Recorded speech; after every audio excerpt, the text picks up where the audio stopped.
자, 그러면 자 지금 요렇게 아까 단점에 대해서 알려드렸잖아요. 그러면 요렇게 해볼게요. 제가 이번에는 요거를 제가 다뤄야 될 파라미터가 이번에는 요런 데이터로 해봅시다. 아이디는 기본적으로 이따 해보고, 아이디는 예를 들어 5번, 그 다음에 우리가 제목과 내용을 입력받잖아요. 그러면 타이틀은 그냥 대충 그냥 AA라 쓸게요. 그 다음에 컨텐츠도 우리가 받고 있잖아요. 컨텐츠는 그냥 BBB 이렇게 쓰겠습니다. BBB. 그 다음에 뭐라 쓸까요? 라이터 네임이라고 써볼까요? 라이터 네임. 작성자다. 작성자는 제임스라고 써볼까요? 제임스. 홍길동을 씁시다. 홍길동. 그러니까 이런 식의 다양한 데이터의 집합이라고 그냥 생각을 해봅시다. 그러면 자, 요건 여러분들이 기본적으로 알고 계시면 좋은데, 자, 요걸 뭐라고 할까요? 요걸 뭐라고 하죠? 프로토콜이에요. 프로토콜. 프로토콜이라고. 그 다음에 여러분들이 프로토콜이라는 걸 쓰고 여기다가 www.naver.com 이런 식으로 쓰잖아요. 그래서 naver.com까지만 사실 도메인이에요. 도메인. 근데 사실 여기까지 도메인이라고 하긴 하는데, 퉁쳐서 설명하긴 하는데, 엄밀히 따지면 naver.com이 도메인이다 라고 보시면 돼요. 그러면 여러분들이 보통 네이버도 다룰 때 여기다가 네이버 홈페이지 한번 들어가 볼까요? 네이버 홈페이지 들어가 볼게요. 자, 네이버 그냥 아무 카페나 들어간다 해볼게요. 카페 IT 개발자 이런 식으로 되어 있네요. 아무거나 들어가 보겠습니다. 들어가면 보여지나? 이렇게 보면 안 나오네. 그러면 뉴스를 하나 들어가 볼까요? 뉴스 IT 여기 나오네요. 아무거나 그냥 애플 배터리 이런 식으로 들어가 볼게요. 그럼 마찬가지로 지금 네이버 홈페이지 들어가니까 보이죠? 그러니까 이런 식으로 나온다는 거예요. 그러니까 M뉴스, 그 다음에 게시물, 번호, 이런 식으로 지금 이제 그 뉴스에 대한 번호가 이런 식으로 존재하는 건데, 그러면 우리 거로 그냥 간단하게 설명을 드리면, 예를 들어서 네이버라고 해볼게요. 그냥 우리 것도. 그러면 우리가 유저 아티클 리스트라는 걸 이제 다룬다 했을 때, 이 유저 아티클 리스트라는 걸 결국에는 뭐라고 하냐면 패스라고 해요. 패스. 뭐라고 한다고요? 패스. 경로예요. 경로. 패스는 경로를 의미합니다. 경로를 의미하는 거고, 그 다음에 여러분들이 이런 식으로 쓴 걸 뭐라고 한다? 얘네들 뒤에 요 물음표 뒤에, 원래는 이런 식으로 쓰거든요. 물음표 뒤에 이렇게 쓴단 말이에요. 이렇게. 그러면 요런 물음표 뒤에 물음표 기준으로 이렇게 자른 거를 뭐라고 하냐면, 얘를 쿼리 스트링이에요. 쿼리 스트링. 그래서 쿼리 스트링은 기본적으로 파라미터 네임과 파라미터 밸류로 나눠진다라고 보시면 돼요. 그래서 이제 우리가 지금 이거를 리스트로 작업을 해놓으니까 순서에 대한 부분, 그러니까 순서가 명확하지 않는 그런 문제가 있기 때문에 굉장히 불편하게 지금 작업을 하고 있다라는 거죠. 그렇죠? 그러니까 왼쪽 봤다가 오른쪽 봤다가 그런 작업을 하고 있는 거예요. 그 다음에 그 아이디가 몇 번째 있는지 그 인덱스를 찾아가지고 작업을 하고 있다라는 거죠. 굉장히 비효율적으로 작업하고 있다는 거 아시겠나요? 자, 그래서 이렇게 작업 안 할 겁니다. 자, 그래서 요거를 이렇게 쓰지 않을 거예요. 자, 게다가 우리는 데이터를 다루는 정보가 정수만 다룰까요, 사실? 아니에요. 여러분들이 정수만 다루는 게 아니라 이런 식으로 문장도 다뤄야 된단 말이에요. 여기까지 이해되시나요?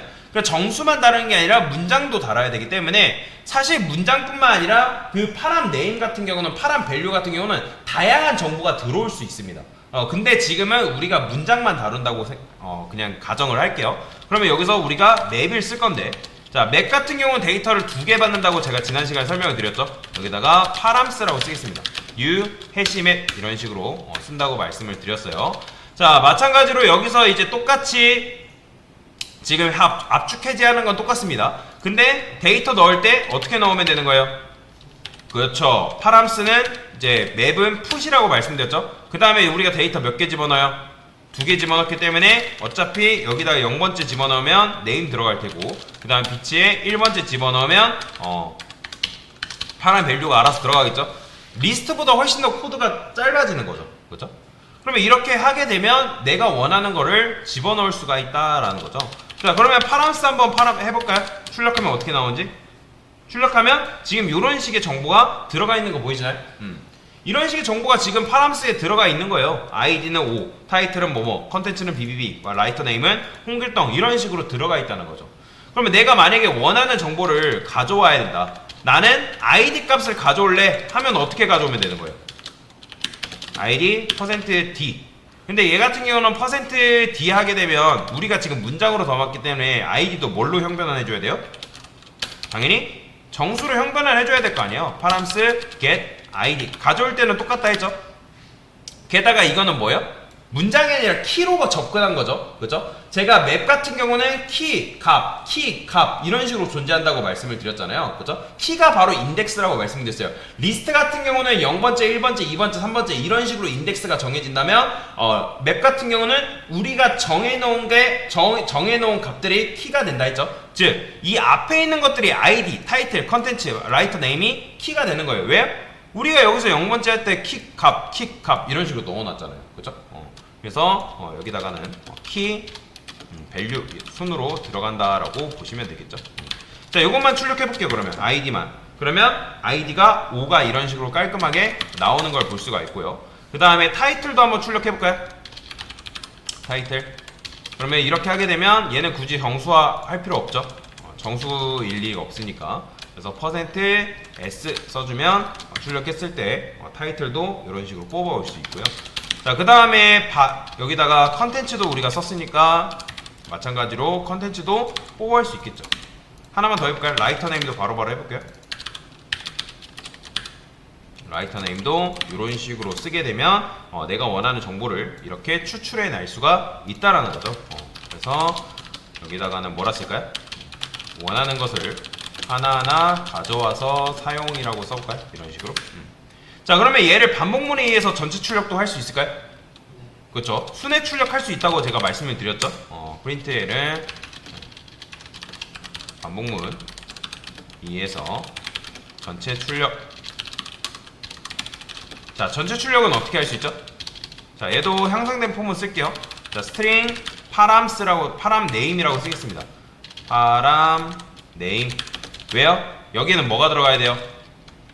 키셋이라는 게 있다 했죠? 기억나시죠? 그러니까 키셋 함수 쓰게 되면 파람스만의 키들만의 집합, 배열이 만들어진다 했잖아요. 리스트. 그러면 그 녀석에 뭐 id 집어넣고 출력. 그 다음에 타이틀, 컨텐츠, 라이터 네임이 차고차고 들어온단 말이에요.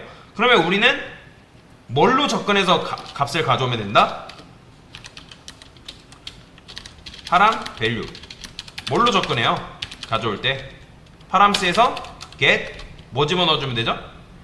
그렇죠. 파람 네임 집어넣어주면 되는 거예요. 그죠? 그러면 왜냐면 여기에는 id, 타이틀, 컨텐츠, 라이터 네임이 차곡차곡 순서대로 들어오는 거니까. 그냥 id로 접근해서 가져오고, 타이틀로 접근해서 가져오고, 컨텐츠로 접근해서 가져오고, 이런 식으로 가져올 수가 있다라는 거죠. 출력할 때는 둘 다 이제 %s 어차피 스트링이기 때문에 그래서 %s로 그냥 할게요. 파람 네임, 그 다음에 파람 밸류 이런 식으로 출력을 해줄 수가 있다. 보이죠? 그러니까 이런 식으로 출력한 것과 이렇게 출력한 것과는 결국엔 똑같은 거죠. 다만 이제 ID 같은 경우는 지금 우리가 정수로 출력한 게 아니라 문장으로 출력한 게 그런 부분이 다르긴 하지만 뭐 여기다가 여러분들이 만약에 정수로 출력하고 싶으면 이렇게 할 수 있겠죠. 만약에 뭐 예를 들어 파람 values equal 뭐 여기다가 id 얘는 하지 맙시다. 그냥 조건만 해가지고 하면 되는데 귀찮네요. 자, 그냥 이렇게 그냥 간단하게 출력만 하겠습니다. 어차피 우리가 이렇게 출력할 일은 없기 때문에. 자, 여튼간에 이런 식으로 맵을 이용하면 여러분들이 리스트를 이용해서 하나하나 번갈아 가면서 보는 것보다 훨씬 더 편하게 작업을 할 수가 있게 된다라고 보시면 되겠습니다. 그래서 맵을 이용한 쿼리 스트링, 그러니까 데이터 파싱하는 방법에 대해서 설명을 드렸습니다. 됐습니다.